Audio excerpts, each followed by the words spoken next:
अच्छा, जब हम एपी डिलन के बारे में सोचते हैं तो जहन में क्या आता है? यही ना, चमकती लग्जरी गाड़ियां, महंगे ब्रांड्स, दुनिया भर के सफर, मतलब एक ख्वाब जैसी जिंदगी। लेकिन सवाल यह है कि क्या हर चमकती चीज वाकई सोना होती है? तो आइए, आज हम उनके गाने ट्रू स्टोरीज की तहों में छुपी सच्चाई को तलाश करने की कोशिश करते हैं। गाने की बस ये एक लाइन, ये सिर्फ सफर की बात नहीं कर रही। ये बता रही है कि जिंदगी अब ऐसी बदल चुकी है कि वो हमेशा के लिए बदल गई है। ये वो पॉइंट है जहां से अब वापसी का कोई रास्ता नहीं है। और सच पूछें तो यही इस पूरे गाने की बुनियाद है, एक ऐसी तब्दीली जिसे आप अंडू नहीं कर सकते। और देखें, गाने का टाइटल खुद एक चैलेंज है, ट्रू स्टोरीज। वो जैसे कह रहा हो कि सुनो, ये सिर्फ गाने के बोल नहीं है, ये मेरी जिंदगी की वो सच्चाई है जिसे मैं चाहता हूं कि आप माने। एक ऐसी सच्चाई जो शायद सबको हैरान कर दे। तो चलें जरा इस चमकती दमकती दुनिया में दाखिल होते हैं, जहां हर चीज शानदार है, हर चीज पुरताइश। ये वो जिंदगी है जिसे लाखों करोड़ों लोग सिर्फ ख्वाबों में देखते हैं, और एपी ढिलन वो इस जिंदगी को पूरी तरह जी रहा है। और ये जिंदगी दिखती कैसी है? सर से पांव तक क्रिश्चियन डियोर पहना हुआ है, हाथ में हीरो और याकूत से जुड़ी एपी की घड़ी, कलाई पर वैन क्लीफ, और सफर कभी हवाई, कभी मरबीला, तो कभी दुबई। ये सिर्फ ब्रांड्स और जगहों के नाम नहीं हैं, ये स्टेटस की अलामतें हैं, कामयाबी के निशानात हैं। ये वो तस्वीर है जो वो दुनिया को दिखाता है, और यही वो चमक है जो सबको अपनी तरफ खींचती है। बात सिर्फ कपड़ों और घड़ियों की नहीं, गाड़ियां देखें, ला फरारी और काली बुगाटीज। इसके लिए ये सिर्फ गाड़ियां नहीं है, ये तो जैसे चलते फिरते आर्ट के नमूने हैं। इससे अच्छी तरह पता है कि जब ये गाड़ियां सड़क पर निकलती हैं तो लोगों की नजरें खुद ब खुद उन पर जम जाती हैं, और शायद वो यही चाहता भी है। और फिर गाने की ये लाइन आती है, तुम सीनियोरिटा हो, मैं सीनियर हूं। यहां ये जो लफ्ज है ना, सीनियर, ये सिर्फ एक खिताब नहीं है, ये ताकत का ऐलान है। वो जैसे इस एक लफ्ज से अपने और बाकी सबके दरमियान एक लकीर खींच देता है, एक ऐसी लकीर जो बताती है कि वो सबसे ऊपर है, एक बिल्कुल अलग ही लेवल पर। लेकिन इस सब की कीमत क्या है? इस जिंदगी की कीमत कौन अदा करता है? और यहीं से कहानी एक ड्रामेटिक मोड़ लेती है, क्योंकि हर चमकती रोशनी के पीछे एक साया भी तो होता है ना। तो अब हम इस जाहिरी शानो शौकत के पीछे छुपे हुए जाती मसले की तरफ बढ़ रहे हैं। तो अब वक्त है इस चमकदार पर्दे के पीछे झांकने का, ये जानने का कि शोहरत की असली कीमत क्या है। ये वो सच्चाई है जो अक्सर कैमरों की तेज रोशनी में छुप जाती है। तो मसला क्या है? मसला है राब्ते का फुकदान।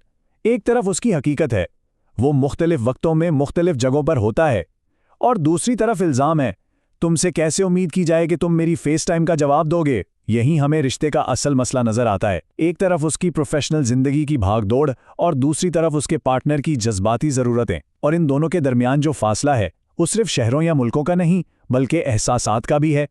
तो वो अपना दिफा कैसे करता है?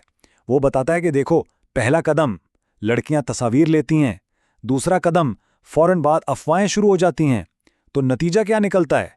तीसरा कदम, इसलिए हम फासला रखते हैं। इसके मुताबिक ये उसका अपना इंतखाब नहीं है, ये एक मजबूरी है।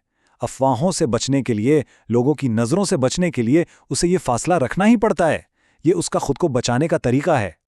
और बात सिर्फ अफवाहों तक ही महदूद नहीं, वो अपनी सफाई में मजीद कहता है कि मेरा कमरा आम तौर पर मसरूफ होता है और मेरा फ़ोन साइलेंट पर होता है।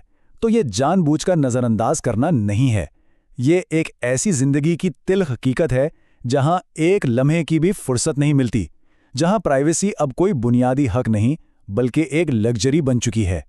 और फिर जैसे अपनी बात को साबित करने के लिए वो ये लाइन कहता है, मैंने उनमें से कुछ को लॉबी में इंतजार करवाने के बाद घर वापस भेज दिया है। और फिर आखिर में क्या कहता है? सच्ची कहानी। ये जो आखिर में सच्ची कहानी पर जोर है ना, ये सिर्फ एक जुमला नहीं है, ये एक चीख है। वो जैसे चाहता है कि सुनने वाला उस दबाव की शिद्दत को महसूस करे जिससे वो हर रोज गुजरता है।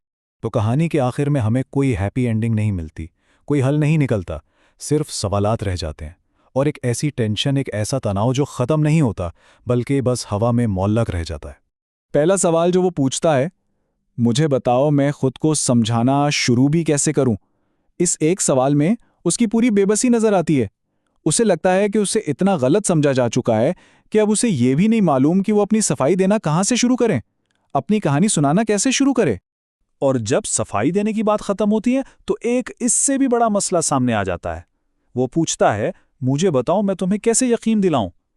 यहां मामला अब सच या झूठ का नहीं रहा, असल मसला है एतमाद का, जो शायद अब खत्म हो चुका है।